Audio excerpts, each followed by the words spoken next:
ሰላም ውድ ቤተሰቦቼ እንዴት ናችሁልኝ? አሁን ለታ በደሞዝ ዙሪያ በለቀኩት ቪዲዮ ላይ ብዙ ጥያቄዎችን አይቻለሁ። እንዲሁም ኮመንት ላይ እንዲሁም በውስጥ መስመር ብዙ እህቶቼ ያናገራችሁኛላችሁ እና እንዲሁም ኮመንት ላይ በተቻለኝ አቅም ለመመለስ ሞክሬያለሁ ማለት ነው። የት አገር ነው ጭማሬ ያለው የደሞዝ ጭማሬ ያለው ወይስ ነባሮችስ ጭማሪ ያላቸው ወይ አዳዲሶችስ ጭማሪ ያላቸው ወይ እያላችሁ ብዙ ጥያቄዎችን ጠይቃችሁ ነበረ ማለት ነው። ነባሮች 2 ዓመት ስንጨርስ ነው ማለት አንድ ቤት 2 ዓመት ስትጨርሱ ይጨምሩላችኋል። እናንተ እነሱ ካልጨመሩላችሁ 2 ዓመት ሲጨርሱ ለመጨመር ፊርማ አላቸው እነሱ ማለት ነው። ወይም ቤት ለመቀየር እናንተ ፈለጋችሁበት ቤት ለመስራት ወይም እነሱ ደሞዝ ለመጨመር ይሄ ህጋቸው ነው፣ የእነሱ ህጋቸው ነው ማለት ነው። ግን 2 ዓመት ሳትሞሉ በፊት 2 ዓመት ሳትሞሉ በፊት በአንድ ዓመታችሁ በ6 ወራችሁ በአመት ከ6 ወር ጨምሩልኝ ማለት ትችላላችሁ። ይሄ የሰዎቻችሁን ሁኔታ አይታችሁ ነው። ሰዎቻችሁ ጥሩ ሰዎች ከሆኑ እንዲሁም ደግሞ ከነሱ ጋር የምትግባቡ ከሆነ በእንደዚህ አይነት ሁኔታ ጨምሩልኝ ማለት ትችላላችሁ። አዳዲስ የመጡ ደግሞ አዳዲስ የመጣችሁ እህቶቼ ስትገቡ ከ1200 ብር በታች አሁን ላይ ሰራተኛ የለም። እኔ እያየው ነው። እኔ የምሰራበት ቤት ራሱ በ1000 ብር የመጡ በ900 የሚሰሩ ሰራተኞች አሉ። ነገር ግን ከቢሮ ሲያመጧቸው 1200 ብለው ነው የሚያመጧቸው። ቋንቋ የማያውቅ ራሱ 1200 ነው አሁን ላይ ማለት ነው። ቋንቋ የሚያውቅ ከ1300 እስከ 1800 ብር ከ1300 እስከ 1800 ብር ደሞዝ በወር አንሰጥም። በዛ ላይ የደሞዝ ጭማሪ የለንም። አስቤዛ በራሳችን ነው የምንገዛው። ምግባችንን፣ ልብሳችንን፣ የተለያዩ ወጮች፣ የንጽህና መጠበቂያዎች በራሳችን ነው የምንገዛው። ያንኑም ራሱ ሱቁ ሰጅን ስንላቸው የማይወስዱን አሉ እያላችሁ ብዙ ኮመንት ላይ ይቻለው ማለት ነው። እናንተ ከመጀመሪያ የጀመራችሁ እራሳችሁን ማስከበር አለባችሁ፣ መናገር አለባችሁ።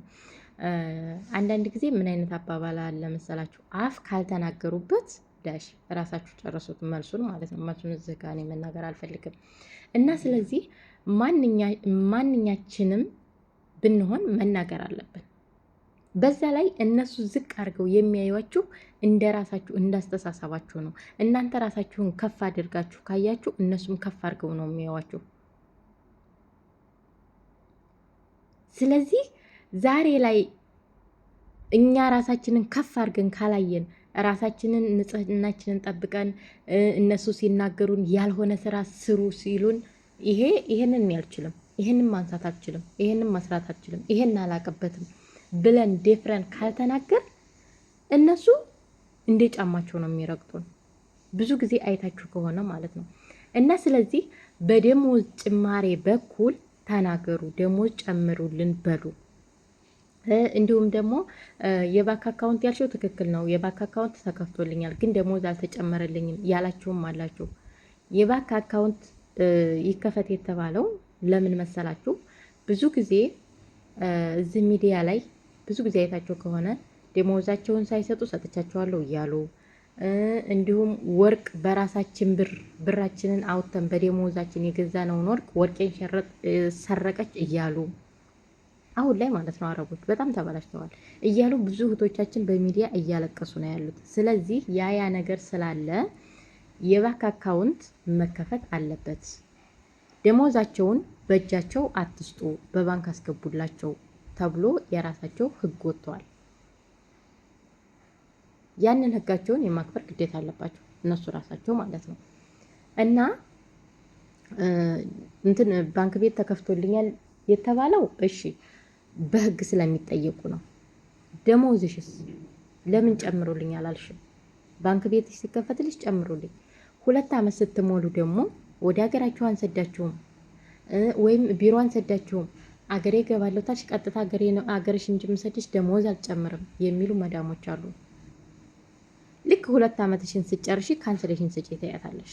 ካንስሌሽን አልሰጥሽም ሀገርሽ ነው ማሳፈርሽ ወይም እኔ ቤት ግዴታ መስራት አለብሽ ካለችሽ 1200 ከሆነ 1500 አርግልኝ፣ 1500 ከሆነ 1800 አርግልኝ ብለሽ መናገር ያለብሽ አንቺ ነሽ።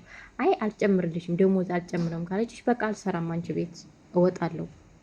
በእርግጥ ከመጀመሪያ ቤት ስንወጣ እንደ አዲስ ነው የምንቀጠረው። አሁን ምሳሌ መጀመሪያ ቤት ላይ 1800 ብር የምትሰሩ ከሆነ እንደ አዲስ ሌላ ቤት ስትገቡ 1200 1300 ነው የምትከፈሉት ለመጀመሪያ ጊዜ ማለት ነው።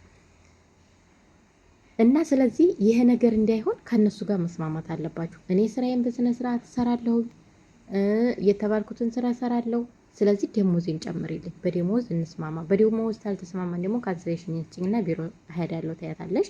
አይ ቢሮ አትሄጂም ካንስሌሽንም አልሰጥሽም ካለችሽ ቀጥታ ለቢሮ ትደውያለሽ።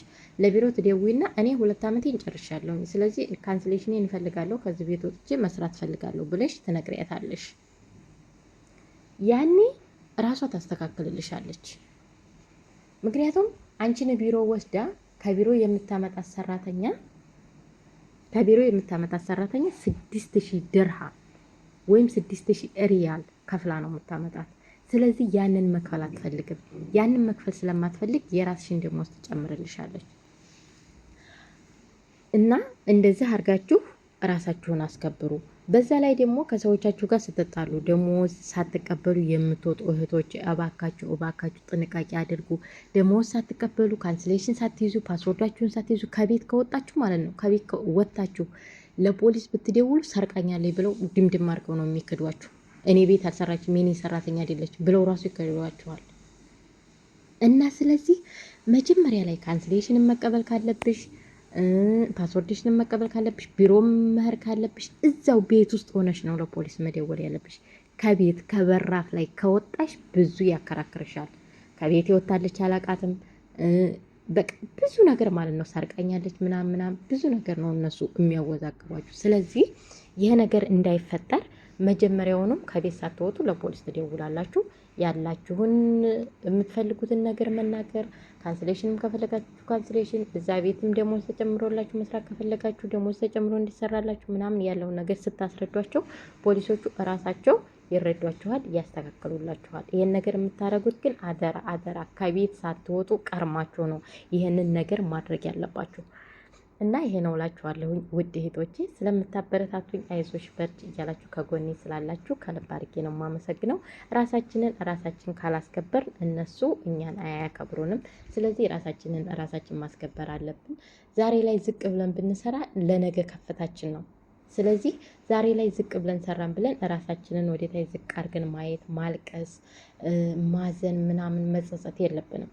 ምክንያቱም ነገ ትልቅ ነገር ነው እየጠበቀን ያለው፣ ወደፊት ትልቅ ነገር እየጠበቀን ስለሆነ፣ ስለዚህ ያን ነገር ለማሳካት ዛሬ ላይ ዝቅ ብለን መገኘት አለብን። ዛሬ ላይ ዝቅ ማለታችን ለነገ ከፍታችን መሰረት ነው። ስለዚህ የዛሬ ዝቅታችንን ሳይሆን ማየት ያለብን የነገ ከፍታችንን ነው ማየት ያለብን። እና ውድ እህቶቼ የዛሬ ቪዲዮ ይህን ይመስል ነበረ። ወዳችኋለሁ፣ አከብራችኋለሁ። እግዚአብሔር አምላክ ሀገራችንን ሰላም ያድርግልን። በሌላ ቪዲዮ እስከምንገናኝ ባይ ባይ።